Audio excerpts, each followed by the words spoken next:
When it comes to acquiring skill, people get this wrong.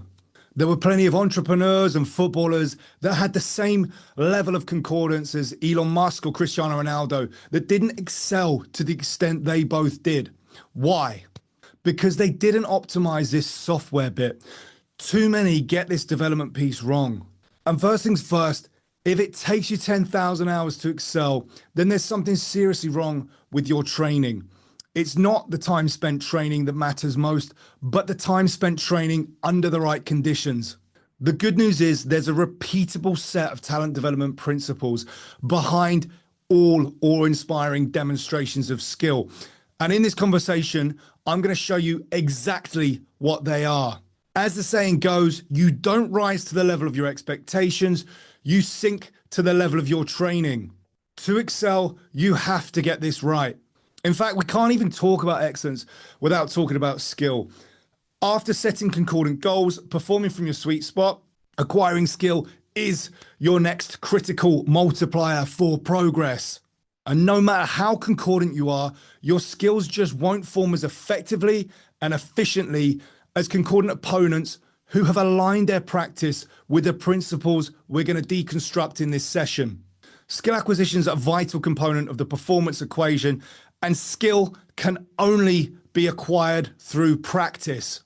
Everyone that excels has identified concordant goals and then subsequently aligned their practice with the principles of skill acquisition. Again, whether they realize it or not. Skill acquisition can be defined as developing the ability to successfully and repeatedly execute the right techniques at the right times under all the constraints of live performance. Now, I want you to check out this clip for a moment because for me, this sums it up perfectly. It's Game 6 of the 1998 NBA Finals between the Chicago Bulls and the Utah Jazz, played in Salt Lake City, Utah. 72 million people tuned in, making it the most watched game in NBA history. There's 17 seconds left on the clock. The Bulls are trailing 85-86. Enter Michael Jordan. With 5.2 seconds left, Michael Jordan hit a 20-foot jump shot, his 25th game-winning shot for the Bulls, and now considered one of the most iconic moments in sport. Michael Jordan positioned himself perfectly to anticipate the action. He perceived an opportunity to strip the ball from his opponent, Karl Malone's hand, and as the ball hit the floor, he reacted fastest to steal it. He took a second, scanned the court, glanced at the countdown timer, and considered his options. Seeing a gap, he drove to the other end of the court, where he strategically paused to let the clock wind down. Then Michael exploded inside the three-point line. To the right of his defensive guard, Byron Russell, he executed a quick crossover, turning back to his left, while Russell slid and hit the deck. Jordan jumped, almost hung in the air, and executed a jump shot with immaculate technical precision. The Bulls took the lead and won their 6th championship in 7 years. Michael Jordan was able to choose and perform the right techniques at the right time under all the constraints that live performance brings. At the end of a long season, he's carrying injuries, his team are losing, his top scoring teammate Scottie Pippen went off injured earlier in the game. With less than 20 seconds to turn things around, Jordan was physically and mentally exhausted. And this is a perfect example of what skill entails, because this is the reality of elite performance. There's 3 key areas we need to define when we're talking about skill: perceiving, to become aware; deciding, to consider and reach a conclusion; and to execute, to carry out the plan. Skill is this 3-dimensional ability to perceive opportunities and threats as they unfold, to decide how to respond, and then to execute with technical precision, just like Michael did in Game 6. Now, one of the things I love about elite performance is that it can literally take my breath away. Magnus Carlsen playing 40 games of blind chess simultaneously. My brain almost exploded watching that. Warren Buffett beating the market for 50 plus years. Or Patrick Mahomes just tearing the opposition defense apart. And one of the reasons that so many of us find it difficult to imagine ever acquiring the ability to perform awe-inspiring skills is that you default to thinking that it's all down to Buffett's IQ, Carlsen's photographic memory, or Mahomes' reaction times. It's the illusion of God-given talent. You think in terms of hardware, IQ, photographic memory, reflexes, when thankfully acquiring skill is about software, and you can always upgrade software. Here's the thing. Skills are stored in your brain as mental structures. They're like complex lattice works of information you can literally see on a brain scan. And the more advanced your mental structures in your craft, the more capacity you have to solve problems in that area, to perceive, decide, and execute. If your sport was mental arithmetic and we were to play the mental arithmetic game now, the winner would be the individual in this conversation with the most advanced mental structures for mental arithmetic. For example, if I ask you 2 times 2, the number 4 just pops into your head. There's no thinking, no effort required. You can do it while you're sipping your coffee. And this is because you have advanced mental structures for this skill, your 2 times table. Now, if I were to ask 47 spot 5 multiplied by 123, which is 5,842 spot 5, some of you would be like me. You have to pause completely. Stop what you're doing, get a pen and paper. The game of mental arithmetic moves slower for you and I in this area. It feels different. The problem is there is no time to stop, pause, and think in elite performance. And this works exactly the same way trading a financial market, conducting a negotiation, or breaking down the opposition on a football pitch. Advanced mental structures are what enables Warren Buffett to scan a portfolio, and patterns you and I can't see just jump out at him like the number 4 does when I ask you 2 times 2. Whether it's mental arithmetic, playing Champions League football, or becoming a market wizard, those who will win across time will be those with the most sophisticated mental structures for their craft. Advanced mental structures are the reason Elon Musk, J.K. Rowling, and every other outlier in every other craft are 50 moves ahead of you, me, and everybody else. The expert mind sees the world differently from the untrained mind. Experts like Messi, Carlsen, and Buffett need to look at very little to see an awful lot. They can recognize patterns in data that would overwhelm and confuse their less developed adversaries. The effect is similar to slowing time, like the bullet time scenes in The Matrix, that are slow enough to show normally imperceptible data, such as bullets splitting the air and the micro expressions of the enemy. Messi, Carlsen, and Buffett don't literally slow time. They perceive, decide, and execute faster. And this is how the expert's experience differs from their less skilled counterparts. Their internal processes run quicker, which is why the world outside seems to be moving more slowly to them. The expert's brain works faster, so it responds more readily, perceiving the environment meticulously, deciphering the data to make effective decisions, and then executing with technical precision. This results in a clear competitive advantage. Yet again, the game is rigged. But how do they do it?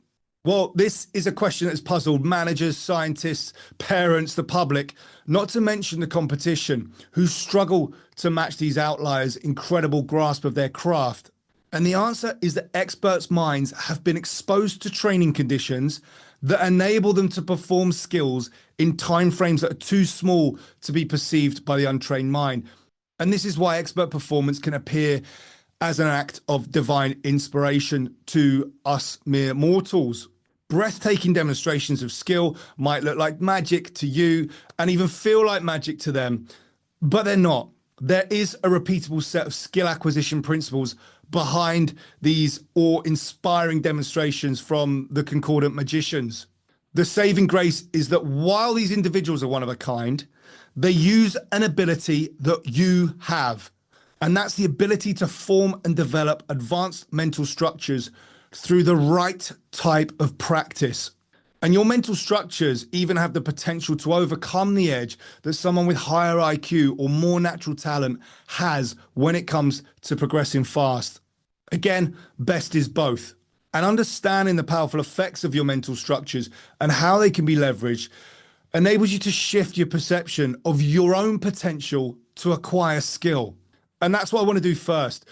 So, mental structures. Your skills are stored in your brain as mental structures. These act as shortcuts where multiple pieces of information are assimilated into one big chunk of information.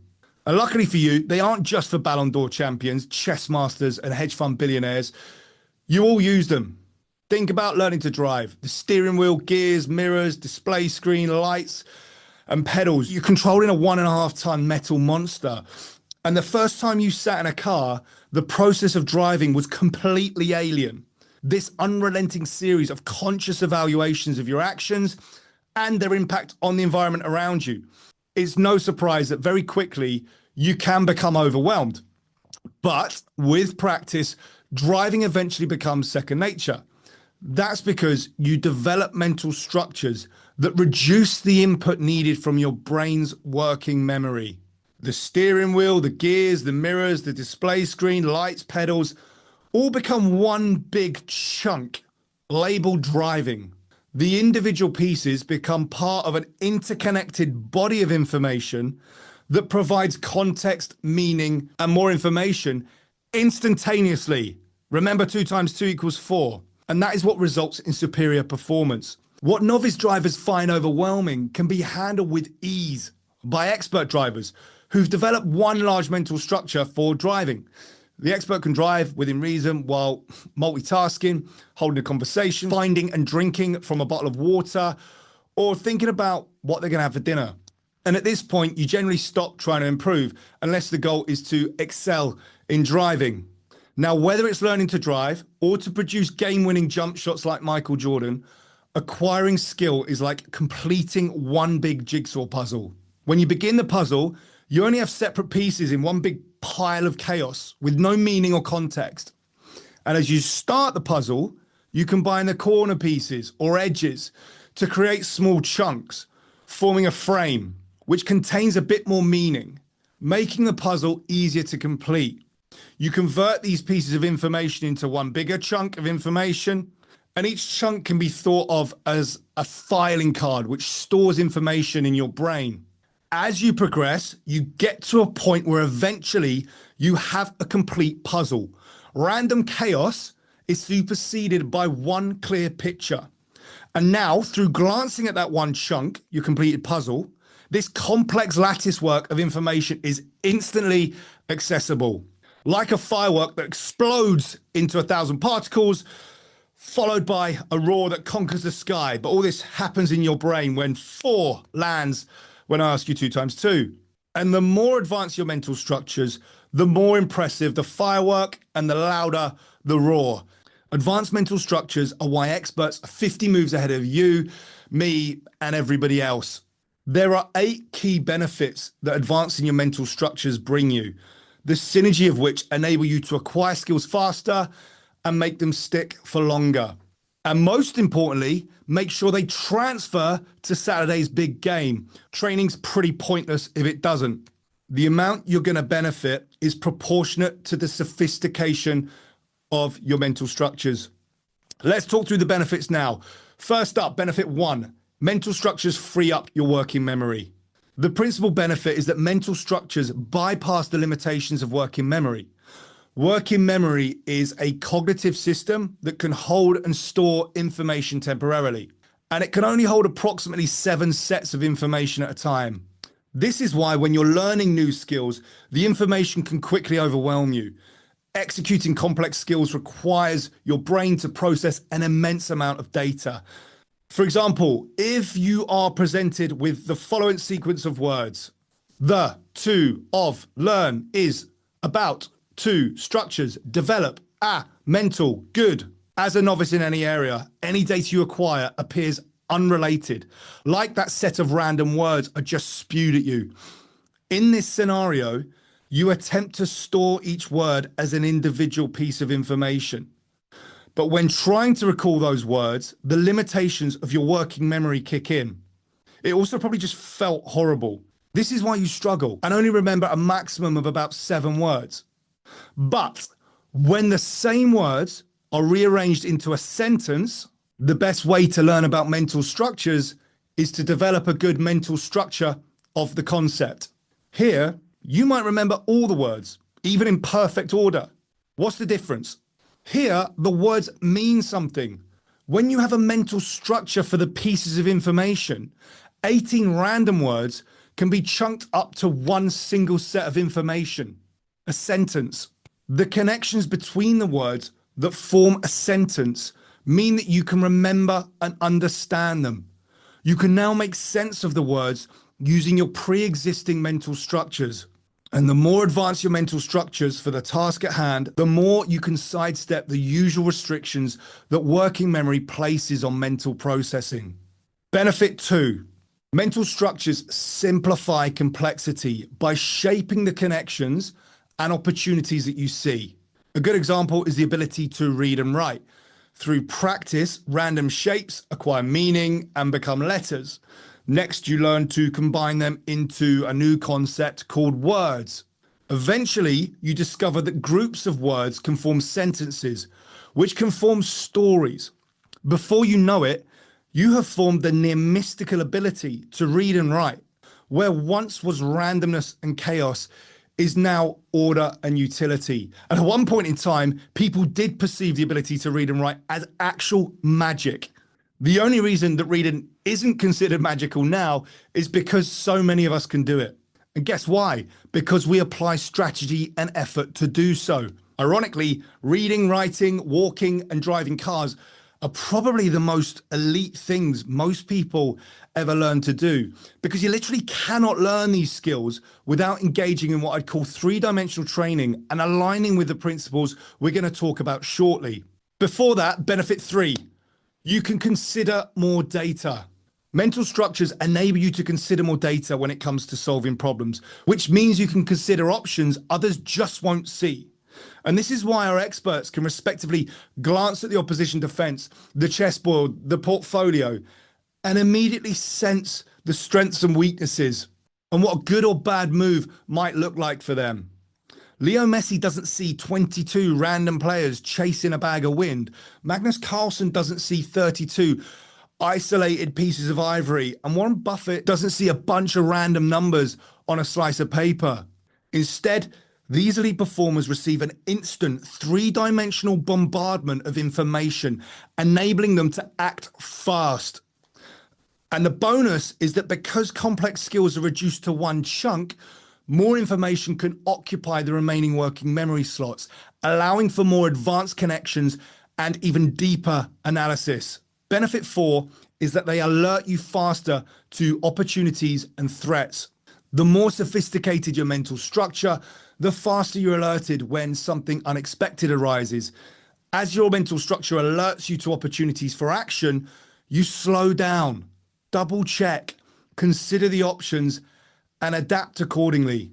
Messi, Carlsen, and Buffett's eyeballs, without warning, will perform a handbrake turn, alerting them to vital opportunities for action, just like sunlight flickers off a diamond and grips your attention.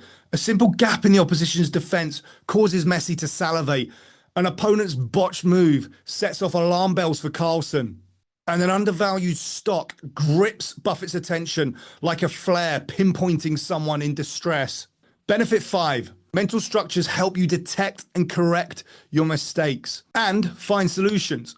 Like a clairvoyant staring into a crystal ball, advanced mental structures allow experts to simulate the future by playing it out in their heads, akin to the scene from the Netflix show The Queen's Gambit. If you haven't seen it, you should. This enables you to deconstruct how subsequent actions might impact their performance moving forward. Experts can quickly examine strings of possible moves and counter moves in great detail, looking for the killer pass, devastating attack, or game-changing opportunity to pivot the portfolio. Benefit 6, they make it easier to learn. Mental structures are not just a product of learning, they make it easier to learn. They're like mental hooks you can hang future learning on. If you've ever tried learning a foreign language, you'll know some words are easier to recall because they sound familiar to the same word in your native language, compared with words that don't. This is why the English meaning of a Spanish phrase like and listen to me butcher this, accelera excellencia, accelerating excellence, is easier to remember than the meaning of words like rendimiento deportes, human performance. The reason that learning a new language is so hard is because your brain has to construct a new mental structure for it. As you learn enough words and the rules of the language, you can communicate with locals and learn more through doing so. That's when you start to compound your learning. Benefit 7, there is no thinking involved. In fact, thinking is one of the few things that can interrupt an expert in flow. Mental structures enable outliers to quickly recognize the challenge in front of them without having to do any conscious calculations.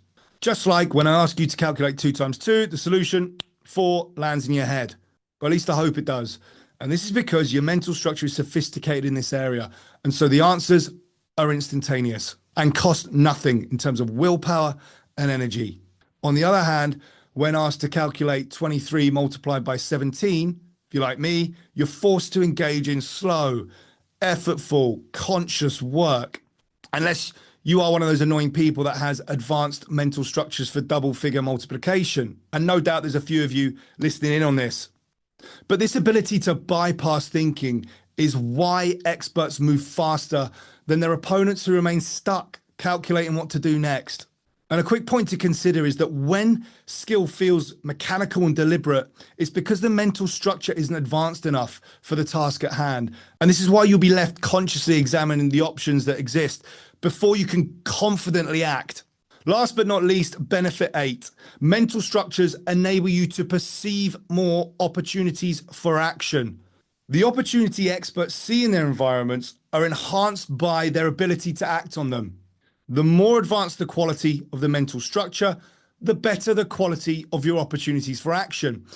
If your mental structures are less advanced than your competition, then you simply can't see, act, or predict the opportunities they can. The perceived opportunity for Lionel Messi to take a shot at goal is relative to the precision with which he can strike the ball. The opportunities Lionel sees appear invisible to a player with less sophisticated mental structures who just can't relate the circumstance they're in to a goal-scoring opportunity. And that's simply because they lack the advanced software Messi has acquired, which affords him such advanced opportunities for action. And quite simply, if you don't have the ability to score from that distance, angle, etc., then you don't even perceive it as an option. Then the fact that it's even possible doesn't enter your mind. If this is landing, good. That means you're ready. This isn't entertainment. It's your edge. Use it. Hit like, subscribe. Let's move.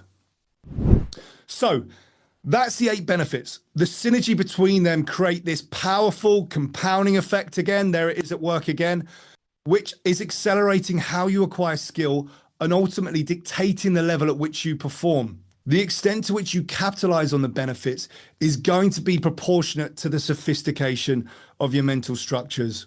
And the reason elite performers appear as oracles of their craft is because we mortals can only reference their superior skill against our own limited mental structures in those areas. This is why it feels like magic. If you can't see how the magician pulled the bunny out the hat, then yes, it's going to look and feel like sorcery's at play. But here we go. Through the right type of practice, experts have changed the neural circuitry of their brains to produce these highly specialized mental structures, which results in the extraordinary perception, decision-making, and execution needed to demonstrate unparalleled skill. So what can you do with all of this? Whether your concordant goal is to become a stock market wizard, hit a 2-inch ball with a stick into a 2-inch hole 400 yards away, or combine 100,000 words to create a Pulitzer Prize-winning novel. World-class expertise in any field always flows from the same principles, which generate advanced mental structures in the relative craft. And just like the experts have benefited from this training, so can you. Now that you understand that superior mental structures is what enables exceptional performers to acquire extreme levels of skill, I want to discuss where skill acquisition tends to go wrong for most of us, and then most importantly, how you can get it right. There's an amazing quote by Andrea Pirlo, who's an incredible Italian footballer, and he once said, "Football is played with your head, your feet, adjust the tools. And he was spot on. The biggest problem with most training is that most universities, corporate development programs, sporting academies, and perhaps you too, conduct technique, not skill acquisition. And I'll give you a few examples. The University of Oxford, founded in 1096, a unique historic institution, the oldest university in the English-speaking world. Back in 1096, the lecturer would use a large blackboard to explain things to the whole class in one go, and students would sit with smaller blackboards recording what they saw and heard. Now, in 2025, aside from lecturers now using PowerPoint and whiteboards and students using laptops, not much has changed. It's the expert at the front leading the aspiring experts at the back who listen intently, at times at least. Lecturing has been the predominant form of teaching since teaching began in the 10th century. And the challenge is that most lectures aren't just boring, they're often ineffective too.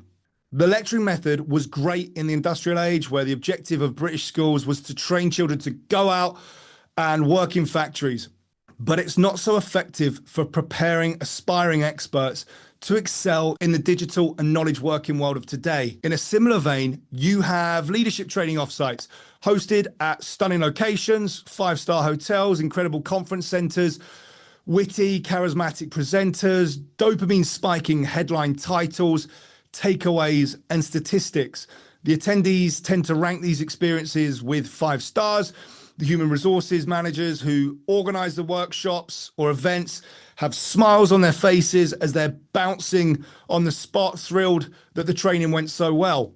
Despite the fact that everyone seems delighted with these workshops or events, the reality is that 90% of the content will be forgotten within a month, and almost none of it is ever acted upon. Even in elite sport, Premier League clubs recruit thousands of aspiring footballers into intensive programs equivalent to the US college system. But in the UK, these kids are training 4 times a week from the age of 8. And the majority of these academies have thousands of players performing drill after drill, honing techniques. Although, to be fair, it's getting a lot better. But the general practice still is that they stand in line, dribbling balls around cones, racing between speed gates, then practicing free kicks and penalties. But unfortunately, proportionally, so few from these academies are making the cut at the top level. All of the above, lecturing, workshops, dribbling balls around cones, is technique, not skill acquisition. Technique acquisition includes regurgitating information, copying others, lots of repetition.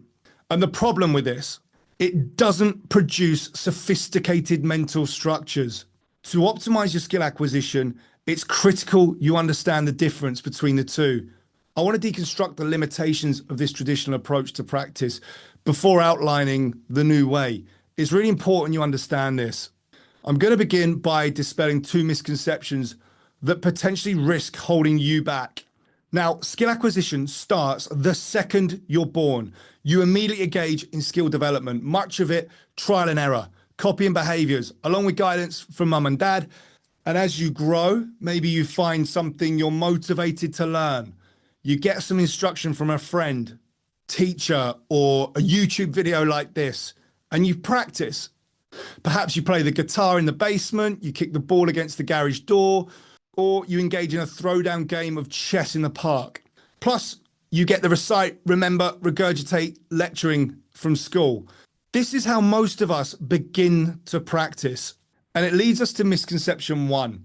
And that's that doing the job or task doesn't necessarily make you better. So as you begin making the transition from play to competition, eventually you enter the professional world. And in most organizations, the methods that exist, such as play the game training, shadowing, watching and learning, they tend to be semi-organized and produce unpredictable results. Most organizations lack standardized and sophisticated approaches to training. And as soon as you're good enough to do the job, usually you're left to your own devices. It becomes a case of hit the clock, buckle down and play the game. And as you progress through your career, the natural assumption is that continuing to do the job leads to improvement. And I get it. It makes sense. Undeniably, you're going to improve by doing the job to a point, but not very efficiently. And you very quickly reach a ceiling. After reaching good enough, additional weeks, months, years doing the job tend not to lead to improvement. So if your improvement plan is the doing the job approach, then you've got a recipe for slipping backwards, not accelerating forwards. And there's been a ton of research on this within the military and medicine in particular. And in fact, peak performance in some of these areas actually occurs in that first year or two after graduating from training or a commando course, as an example. And from there, a lot of practitioners actually degrade and entropy sets in terms of their skill and ability. And the reason is that doing the job does not expand the complexity of your mental structures. Automated abilities deteriorate over time without conscious, intentional effort to maintain and improve them. Anyone who's done the same park run for the last 5 years knows exactly what I'm talking about. Misconception 2, consuming knowledge makes you better. The next assumption is that as long as you update with the new developments in the form of articles, conferences, and journals, you'll continue to get better. And the gold standard of training in too many organizations is the almighty workshop, like the one I described earlier. These are often delivered to staff, again, at these glamorous offsite locations over a few days. You're wined and dined. Experts instruct you on the latest information. But the only question I care about, and I suggest you do too, is did anyone improve? Did we enhance performance? And the reality is that you are more likely to remember how many bottles of wine you put away or the funny joke the presenter told than the innovative techniques the expert shared and that you could apply to level up in ability. And here's the thing, information is not the problem. If information changed behavior, we would all be teetotal millionaires with 6-packs. And workshops might be great morale boosters, but they seldom lead to lasting change. My experience and the evidence suggests that, at least. And the same goes for conferences, articles, and journals. They might refresh your knowledge or scratch an interest, but they don't expand your mental structures. And after a certain point, nor does learning by doing, having a go, osmosis, or doing the job. Doing the job and consuming knowledge, along with the examples of training I provided earlier, are all what I'd like to call one-dimensional training, which is technique acquisition. One-dimensional training, it's learning techniques that focus purely on execution or regurgitating knowledge. And to sum it up, the approach is learn a method, recipe, or procedure for how to do something. An example might be the aspiring chef who copies recipes from the expert's latest cookbook. I mean, I can even give that a go. The aim is fast, automatic technical preparation. You read a recipe, you memorize it, you repeat it, and you carrying on repeating it until you get it. One-dimensional training requires hard work, lots of repetition, and lots of corrective, don't do this, do that feedback. And that's why a lot of the advice we get online is rep it out, wake up earlier, do more reps, train harder for longer, no pain, no gain. And you can be damn sure there's a time and place for that. And I will certainly endorse that at strategic parts of your development pathway. But in one-dimensional training, you're given the test and you're given the answers. And detecting and correcting errors is the job of your coaches. And they adopt this cookie cutter mentality as they attempt to drill technique into their students. And anyone who's been in the military will understand that weapon fires, weapon stops. These drills that are just pounded into you, but they don't give you a comprehensive understanding of how a weapon works and what to do when it isn't working. But the reason one-dimensional training is so popular, and it makes sense, is that it's the quickest way to teach and learn. When you're given a very specific recipe to follow, you're able to produce superficial results fast. You'll feel like you're doing well, and you'll make the coaches look good. I remember watching John Terry and Jose Mourinho, Eden Hazard at Chelsea, observing some of the players from the academy performing drills. They were outperforming the likes of John Terry and Eden Hazard at these drills. And the comments from the manager, Jose, and the 2 senior players at the time were, wow, if these guys don't play for England, then I've failed as a coach, I've failed as a leader, I've failed as a senior player. And they were referencing their ability to perform these drills. But very shortly, I'll explain why that transfer didn't happen and why those players didn't end up playing for Chelsea or for the England national team. Fundamentally, it's that one-dimensional training and engaging in drills ignores all the chaos that elite performance brings. Think back to our Michael Jordan example at the beginning of this conversation. That's reality. And ignoring reality allows for systematic, mass-produced training that can manufacture performers that look good fast. It's also cheap, it's easy to organize, and it all appears to performers, managers, and owners. And it's kind of the way it's always just been done. And the ones that have actually made it through that and become outliers are almost the exception rather than the rule. And that's why all these principles of performance have the power to truly shift the baseline ability in all industries and crafts, if applied properly. But what's the problem with this then? I want to paint a quick picture that highlights the problem with one-dimensional training. Picture the aspiring chef. He's plying his trade at, let's say, Gordon Ramsay's Michelin star restaurant, Petrus, in London, Kinnington Street, incredible restaurant.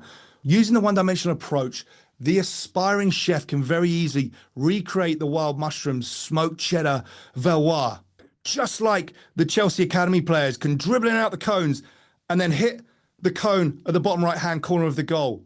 They've worked harder and longer at mastering that very specific technique than even the likes of Eden Hazard, and can beat him in a test that measures his time and the accuracy of his ability to execute that one technique in that one set of conditions.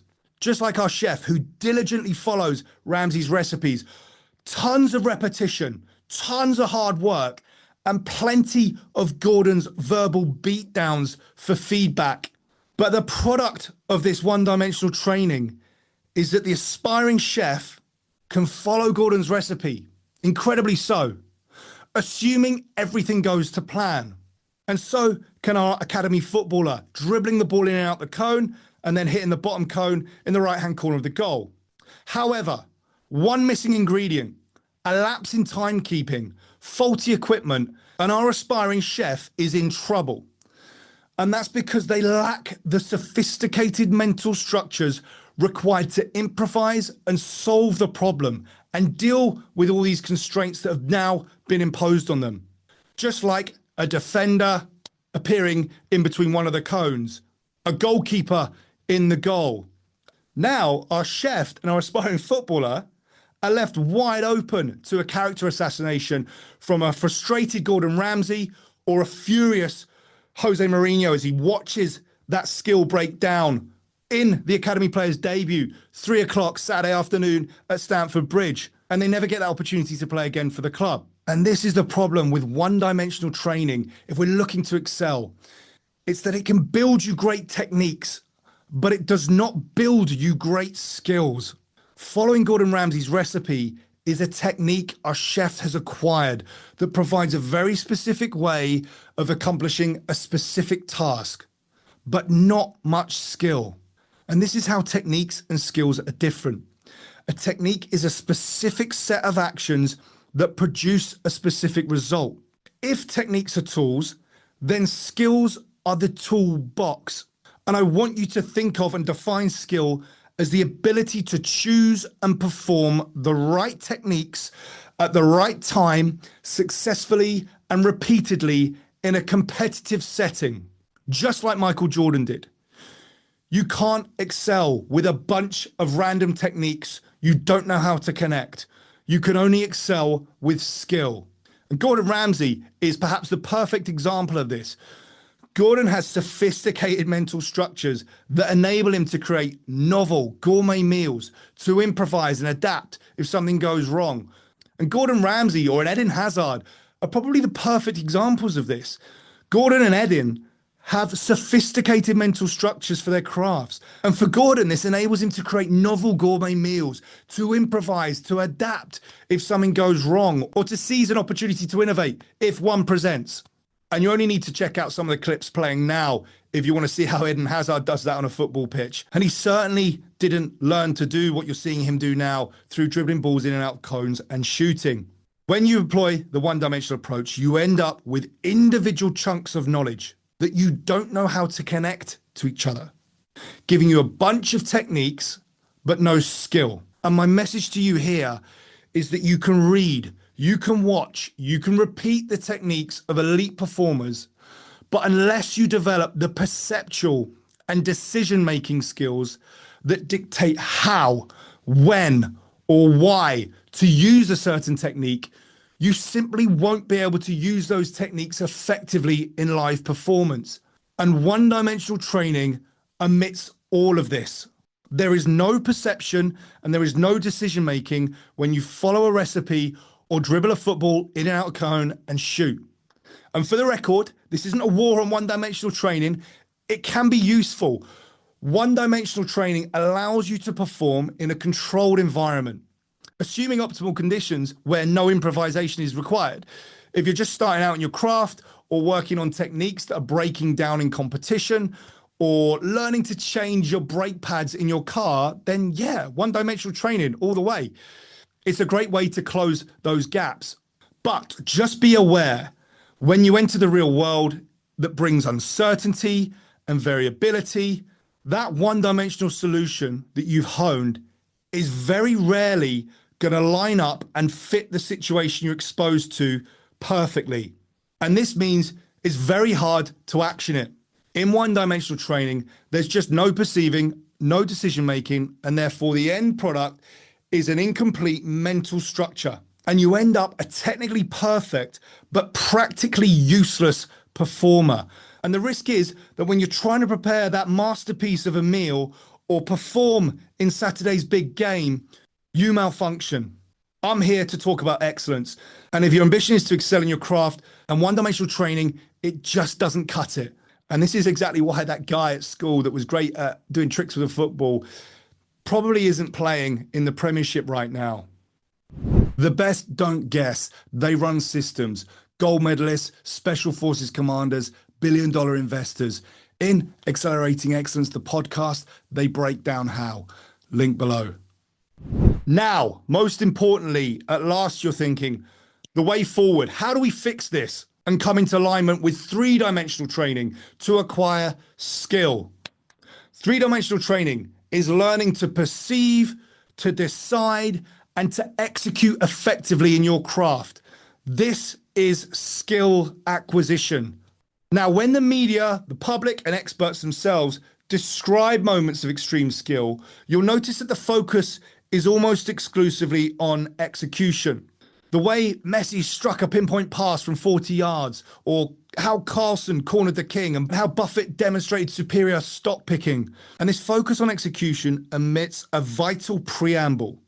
The execution is the product of lots of exceptional perceiving and immaculate decision-making. Elite performance is all about great perceiving, great decision-making, and only then, as the icing on the cake, slick execution. So what do I mean by perception? We often talk about athletes reading the game or traders reading the market or an artist's vision. Way before any action, the first thing experts do is acquire information. They must perceive their environment, and this enables them to focus on the right opportunities and threats. Experts like Messi, Carlsen, and Buffett, they're constantly scanning their environments for data.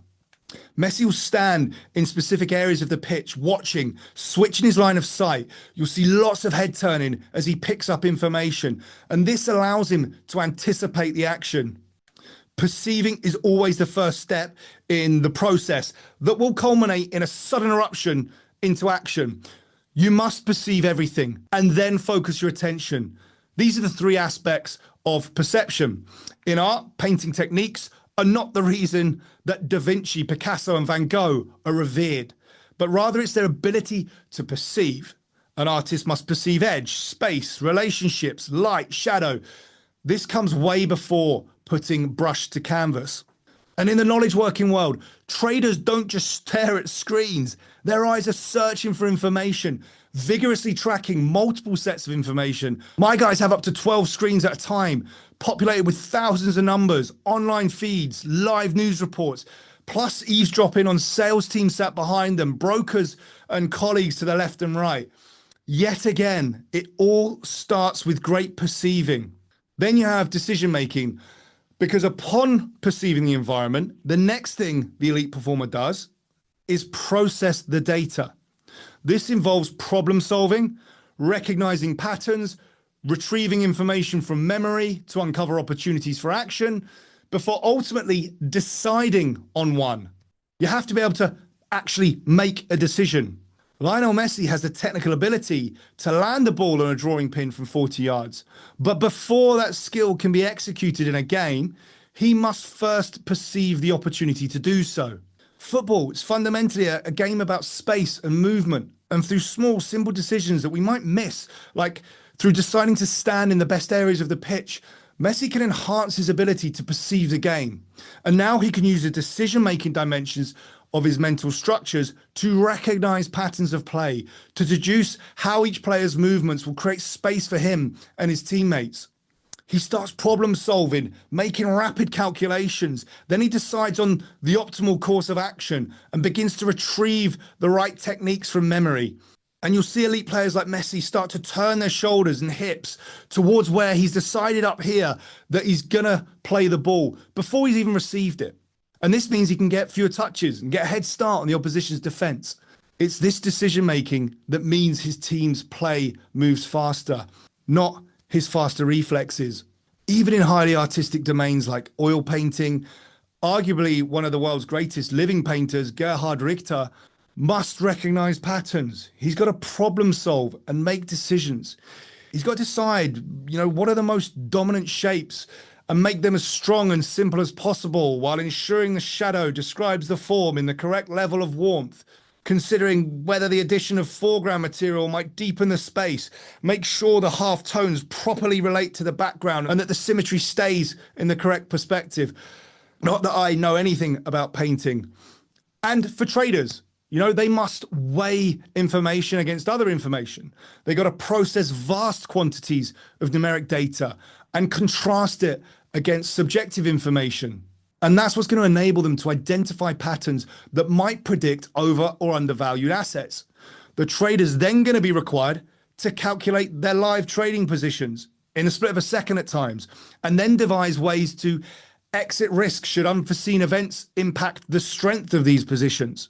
And all of this requires rapid calculations and instant decisions made on the basis of oftentimes incomplete information. And here's a key point that's relevant to all this.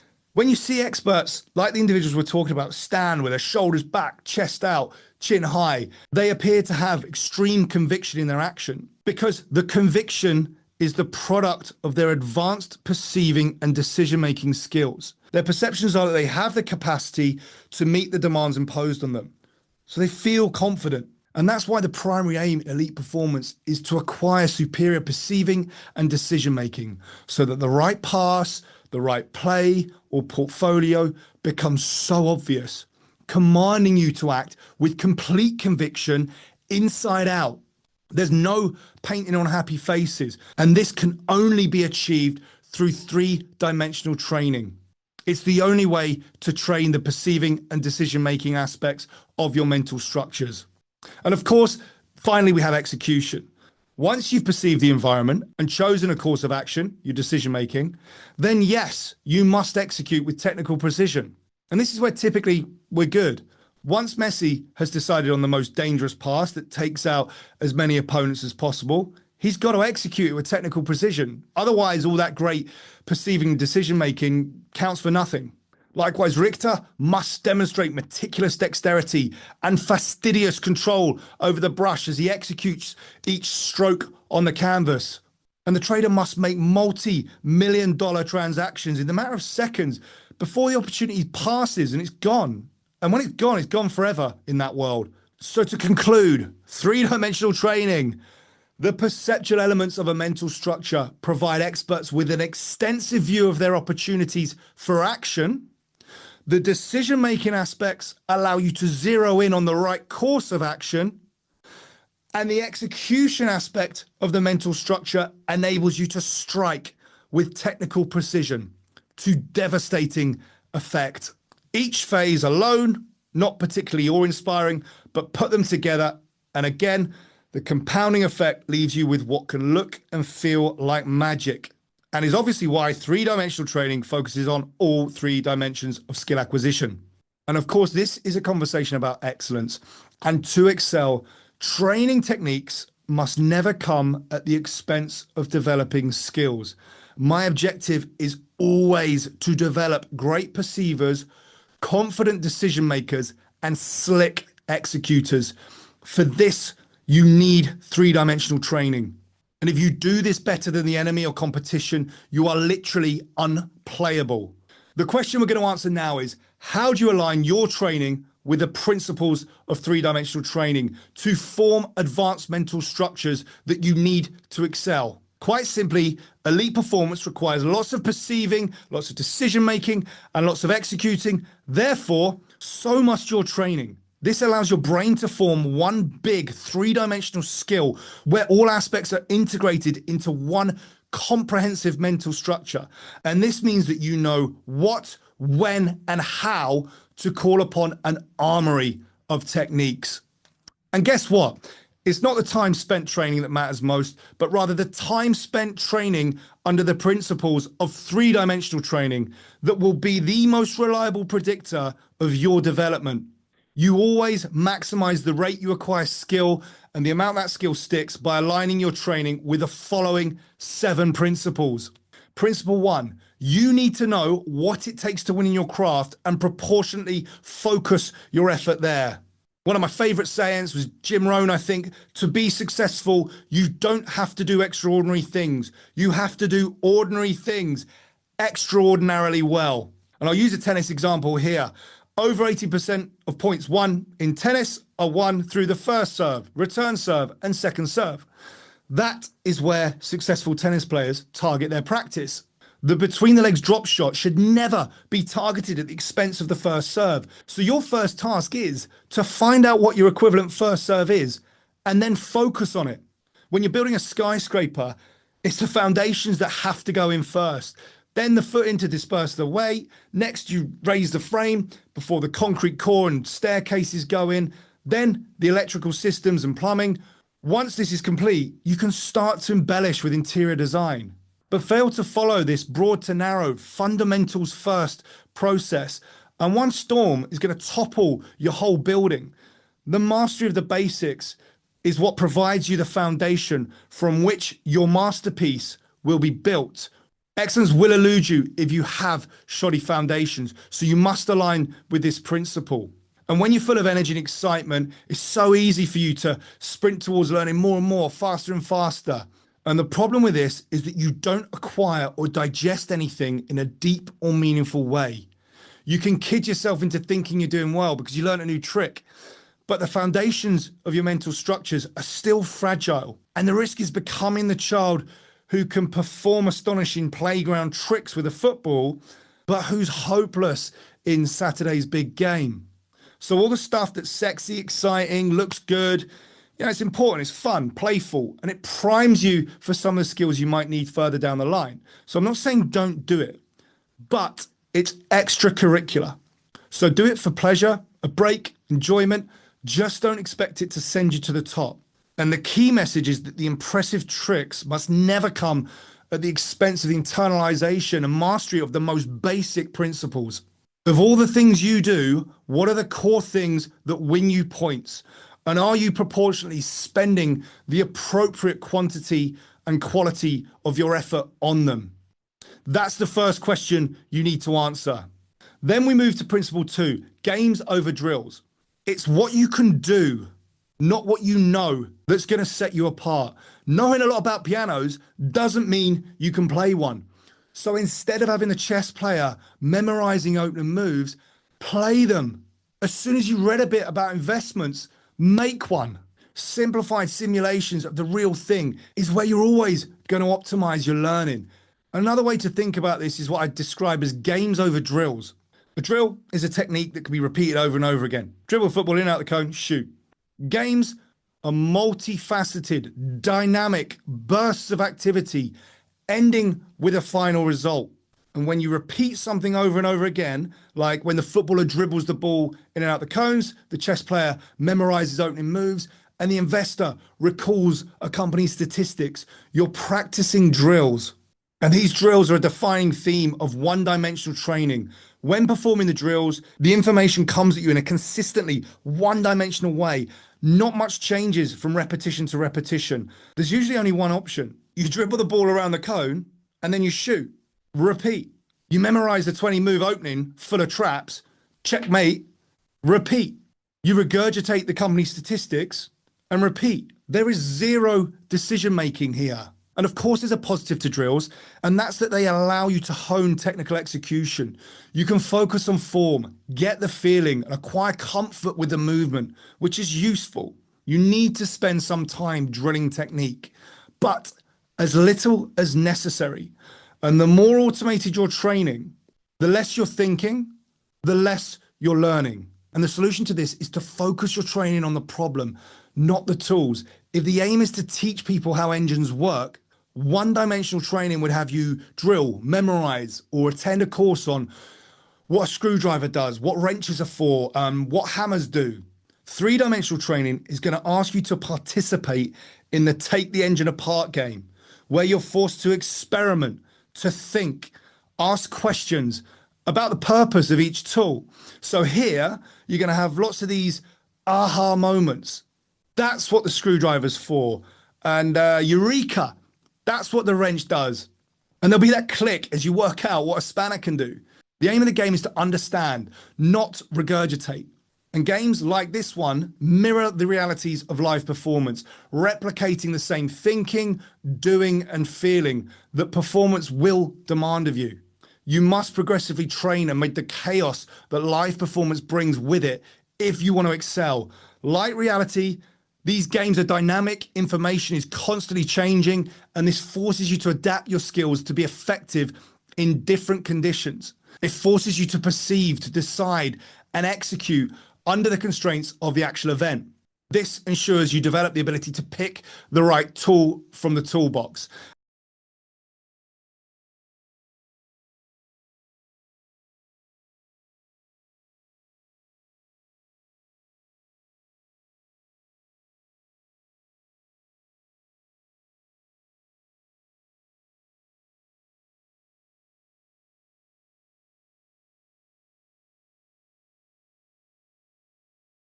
It prepares you to perceive, decide, and execute under the constraints of the actual event. And this ensures you develop the ability to pick the right tool from the toolbox. Ultimately, knowing a lot about pianos doesn't mean you can play one. It's what you can do, not what you know, that's going to set you apart. And in three-dimensional training, you swap, recite, repeat, and regurgitate for think, do, and produce. Instead of memorizing opening moves, play them. Ultimately, you're going to engage in simplified simulations of your problem areas before pausing to engage in discussion, forcing you to think, converse, challenge, and articulate your understanding of the actions you engaged in. A key point here is those ahas, the eureka moments, the clicks. That is literally your brain going bang and laying down myelin. Is your brain firing and wiring myelin that cements and forms your advanced mental structures. And that's what results in permanent gains. And they're locked in faster when your thinking and doing occur together. So unless you can actively link knowledge with behavior, theory has limited impact on performance. And it kind of goes into short-term memory and out. And that's why you can't remember anything from your university degree. And it's why an ounce of practice is generally worth more than a ton of theory. Principle 3, it's on you. You need to work things out for yourself. It's your development, it's your future, and your responsibility. Therefore, you must take the lead in it all. Too much support just develops this childish dependence, creating these performers who are dependent on others to fix all their problems. The feelings of ease, comfort, and security are addictive. The risk is you fail to cultivate that vital habit of doing the thinking yourself, which is necessary to develop advanced mental structures. Plus, life is going to be a disappointing experience if your expectation is to be given the answers for every challenge you face. When you're fed the answers, such as in one-dimensional training, there are fewer breakthrough moments that fire and wire your mental structures. Instead, you just receive information. The problem is that, as we know, information won't advance your mental structures and therefore change your behavior or ability. Advanced mental structures cannot be taught. They must be discovered by you. When you have to summon your own solution, the practice literally changes you. Having to think for yourself forces brain cells to communicate with each other, and eventually they connect to become a bigger network, permanently changing your mental structures. This neurological change is why skill retention is so much higher with three-dimensional training. Because the fact is that coach can explain it to you, but they can't understand it for you. And with three-dimensional training, you're accountable, you're responsible for solving your problems. And this can range from the incidental, like deciding what time to set your alarm, to life affecting, like highly specific technical skills, such as a special forces operator deciding to pull the trigger, or sometimes more importantly, when not to. And here, when you make errors, you do the thinking, the reflecting, and the experimenting required to overcome them. You switch out daydreaming, humdrum, blank stares, and you replace them with a braced body, locked gaze, and a galvanized mind as you search to find your own solutions. This is going to involve opening your mouth to answer a question, then stopping, experiencing uncomfortable silences, feeling exposed, judged, and you must get comfortable with these experiences if you want to excel. There's going to be lots of time for reflecting, sitting in silence, for thinking. You're going to be tilting your head, rubbing your chin. Your eyebrows are going to knit together as you attempt to detect and correct your own errors. It's going to feel awkward, uncomfortable. And at first, you're just going to be tempted to fill the silence. You must resist. And the general pattern is that you actively get involved in the challenge. You think through the problem. You make decisions. You try things out. You analyze what happened. You devise a plan. And then you seek verification on that plan. And then you execute. This way, you learn how to learn. And you become a self-sufficient, self-improving, high performer, an extremely capable human being. And this will transfer to all other areas of your life. And is perhaps one of the most healthy habits there is to form. Another major point here is that as you work things out for yourself, concordant solutions emerge, which means you can stay in sync with your sweet spot. And this concordance is what's going to enable you to express yourself through your craft. And this is exactly how Cristiano Ronaldo and Lionel Messi have both achieved similar sickening outcomes to excel by winning multiple Ballon d'Ors, which is the trophy for World Player of the Year, respectively, despite having completely contrasting styles of play. And if you haven't been part of the conversation on concordance, you need to listen to that. Go and start there. The link's in the show notes. Excellence is no accident. It's engineered. If you're serious about becoming everything you're capable of, accelerating excellence is your blueprint. No more guesswork. The system's in the book, link below. Three-dimensional training equips these individuals to leverage their unique qualities to overcome the same problems. And had they only engaged in one-dimensional cookie-cutter training, it would have suffocated their innate feeling for their craft, and it would have turned them into robots, and they would not have excelled anywhere near to the extent they did, despite their enormous concordance with their craft. Coach can give you a hand, that's fine, but they can't give you handouts. And by aligning with this rule, we provide more opportunities for breakthrough moments. There should be less corrective feedback from coach and way more questions. You're going to be questioned about your decisions and actions and encouraged to take your time to explain what you're thinking, to consider alternative ways to accomplish the same aims. And yes, there's a downside to this. It takes more time. There's more mental slog. There's more operational effort. But the upside is cultivating ownership, self-awareness, and sensitivity to what is and isn't working, and the ability to develop solutions. And these are all crucial psychological skills you require to maximize your development and become everything you're capable of being. I want to make a quick but important point on feedback and self-correction. Because if your coach constantly jumps in to correct you, you lose the ability to self-correct. And the risk is you become dependent on coach to fix things. And way too often, if people make mistakes in training, coach will just stop everything and fix it. Or if you crumble 5 minutes into your presentation, you stop and you start over. In three-dimensional training, the rule is you do the fixing, just like you're required to in competition or live performance. You don't get to start again. Here, you let the play, the repetition, the task continue until the skill is completed. Principle 4, make your training hard. As Norman Schwarzkopf said, the more you sweat in peace, the less you bleed in war. When things are easy early in training, you establish the illusion that they'll continue to be easy. Then one day, when the intensity or pressure cranks up, you receive an almighty and often shocking reality check. Easy training can delude you when it comes to your actual ability. Not only that, you can end up going with the flow, which leads you to hang on to goals you just aren't really concordant with, but they're kind of easy, so you just go with it. That's really dangerous. There's big risks to that. Plus, when things are easy, you block the development of vital psychological skills that are necessary for long-term progression. Think about it. Is it reasonable to expect a performer to handle the challenges they might encounter on the pitch, stage, or battlefield if their training is easy? Of course not. It'd be ridiculous to think that. Hard practice, where the demand placed on you exceeds your capacity to deal with it, forcing failure in safe, controlled environments, teaches you to deal with the emotion, the challenge, and the failure you will experience in reality.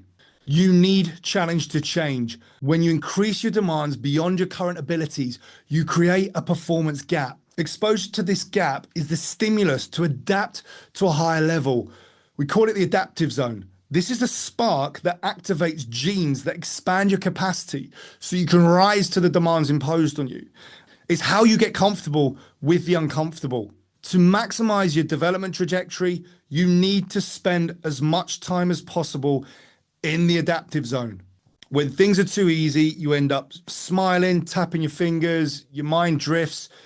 You need to shift to the adaptive zone where you're sat upright, mouth wide open, hands clasped, raising your eyebrows, squinting your eyes. You should feel your heart pound, your mind churn. In the adaptive zone, your eyes should be burning holes through anything placed in front of them. Quite simply, you don't improve without giving your full attention. Whatever you're doing, you need to be all there. Of course, there is such a thing as panic zone. So if you're on the edge, hyperventilating and feeling an overwhelming sense of dread, then the challenge is excessive. And negative adaptation like injury, burnout, and disillusionment can occur. Excessive avoidance, defensiveness, and aggression are indications that you might be heading that way. Some of the less obvious signs are the hasty conclusion that it's all a waste of time or that you just don't care anymore. When this happens, usually you're trying to do too much too soon and you need to reduce the challenge. However, if your mind is somewhere else, you're not learning. If the instruction is sending you to sleep, stop. If you're thinking about what you're going to have for dinner, leave. In all these situations, you aren't getting better. Daydreaming, your mind wandering, having a laugh, all completely natural occurrences before and after training, but never during. If you're concordant with a goal, the train hard approach will stimulate you. And if not, then you've probably got some valuable feedback you can use to inform your future goal selection. I need to make an important point here, particularly for leaders, managers, coaches, and parents. It's with regard to praise. Way too many coaches praise all their performance actions, good or bad. And I've got zero doubt they've got the best intentions of building their confidence. But this approach is wrong. Constant praising risks churning out fragile, egotistical performers. And for me, this is why sixth place trophies are just a terrible idea. Constant praise discourages objectivity, it creates a false sense of reality, and it sets you up for failure. Praise should be reserved for great perception, great decision-making, and great execution, along with the demonstration of proactive behaviors, all of which I classify as great strategy. And then final thing to reward is effort. Always reward effort. Those three things, that's it. Principle 5, be specific. You need to identify where your skills are breaking down in competition. Then recreate those problems in training. If the tennis player's return serve is where the skill is breaking down in competition, then 50-round volleying is not going to make them a better tennis player, no matter how long they do it for and how hard they try. And unless your training activities reflect the specific areas your skills are breaking down in live performance, it won't make you better, no matter how long you do it for and how hard you try. And as a guiding rule, if it doesn't happen on the pitch, then it shouldn't happen in practice. An unbreakable rule in three-dimensional training is that you need to keep it real. 50-round volleying in tennis is not specific to any tennis match ever. So don't do that in practice. Neither is 53 throws in a row in basketball. In basketball, eliminate rules like not being allowed to leave the court until you've hit 10 free throws in a row. At most, there should be 2 shots in a row because that's the most you could take in an actual game. To do more, intersperse activities that simulate the reality of the game between each set of 2 free throws. Training should not be general, as in the examples above. It should be specific to where your performance is breaking down in competition. Your aim should be to identify the problem areas you see breaking down on the pitch, in the office, or on the range. Then you recreate these problems in training via simplified simulations. The question is, which skills are failing? And if you're not sure where your skills are breaking down, go as hard as you can in your next practice session until you break. Just like holding a punctured football underwater, this will show you where the leaks are. Failure will always point you to gaps in your mental structures that are causing your skills to break down. And that's the beautiful thing about failure. And it's how you profit from the experience. And until you do, the failures will repeat and repeat and repeat. Get this right. As an example, if we were to assume that Lionel Messi had problems with long-range passing in matches, at this point, one-dimensional training would have him repeat the long-range passing drill. The problem is that this only advances his execution, which might not be the issue.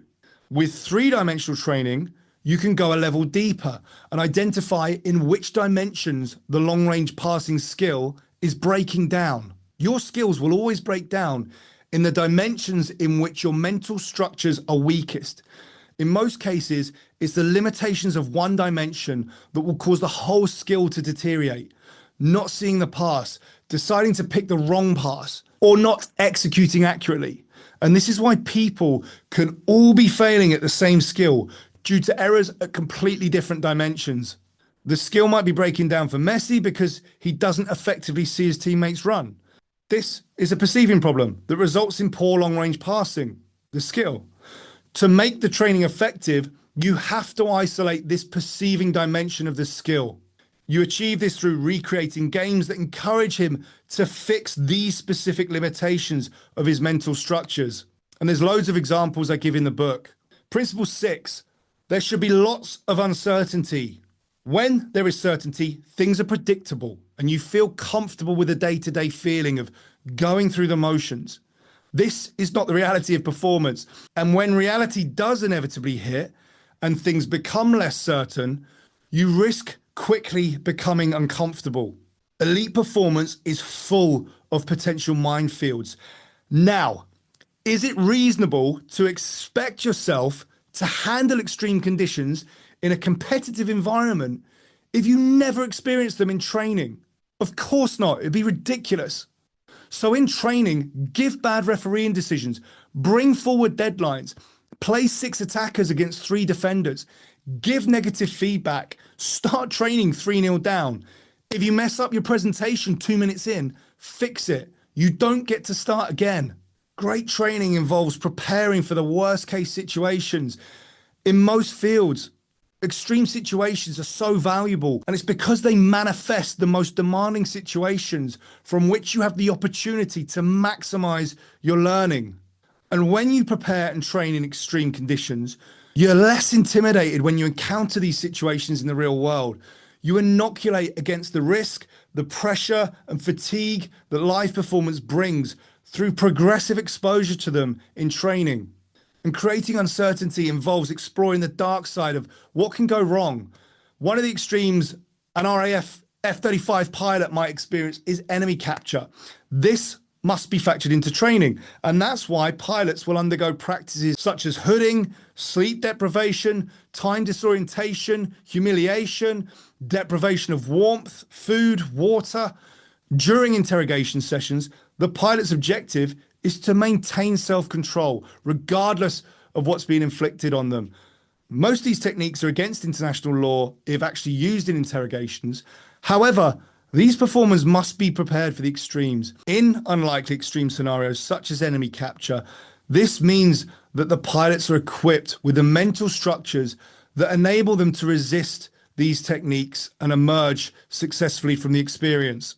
Injecting some uncertainty can range from overwhelming a performer in a training session, throwing spanners in the works, to even ensuring performers never assume their place in the starting lineup is a given, and everything in between.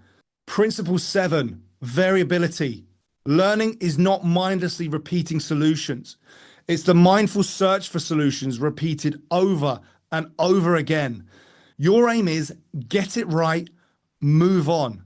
As soon as you found a solution, adapt the problem. This forces you to adjust your skill to the changing situation. And a great example of this is with the old iPhone. When you're scanning your thumb, you don't just put it on at one angle and then that's you done. You have to move your thumb around, hit it from every single angle.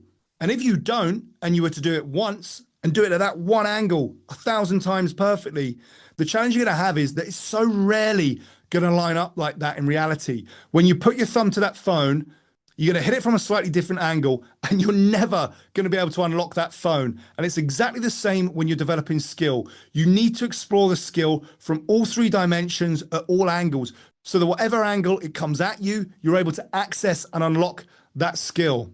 And here's how this works. Let's say you want to understand the deeper principles and master skill A. If you check out the screen now, A could be a baseball player hitting a pitch clean, a doctor diagnosing a medical condition, or an investor conducting perfect analysis on a stock. Approach 1 is the three-dimensional approach to training, where each time A is different. While approach 2 is the one-dimensional approach, where every A looks the same. Which approach prepares the performer best? Each A in approach 1 gives an insight into what stays and what differs between A. By comparison, each A in approach 2 gives you limited insight. It's the same every time. And it's by experiencing lots of variability in approach 1 that you are forced to adjust your skill to the changing situation. And this requires perceiving and decision making. And it forces you to intuit what does and doesn't provide opportunities for action, what constitute and doesn't constitute A. Suddenly, not only can you cope with variability, you unlock the superpower of being able to throw together unique solutions in those moments in which variability inevitably will present. And if you want the ability to unlock your skill under all the angles that reality might entail, then you must prepare accordingly by introducing plenty of variability into your training. And again, there's tons of examples in the book. To wrap this up, almost every team, individual, and organization I've worked with or spent time in or around spends way too much time engaged in one-dimensional training. If you really want to maximize the rate at which you acquire skill, how well you retain those skills, and most importantly, the extent to which those skills transfer to your live performance, then you need to shift to aligning with the principles of three-dimensional training we've just discussed.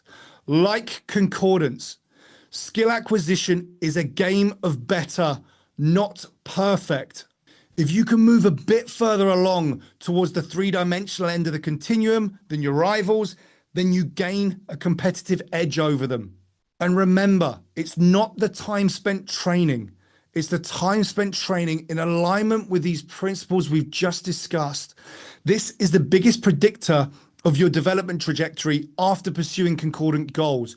You can take these principles and you can build out a comprehensive three-dimensional training syllabus with state-of-the-art simulators that cost millions. But the reality is you don't need to do that.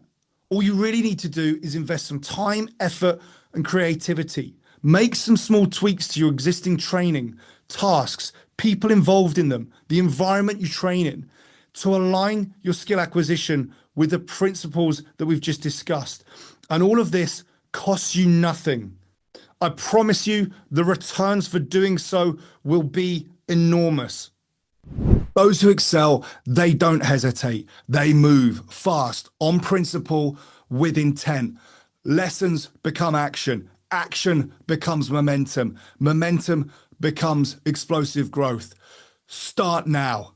Attack your day. Win it. Repeat. Performance shifts, then mindset, then life. Excellence isn't theory, it's fuel. The most powerful force on earth. Chase it down. If this hit, pass it on. Someone out there's waiting for it. I'm in this to see you win. Comments open, links below, like, subscribe. Let's move.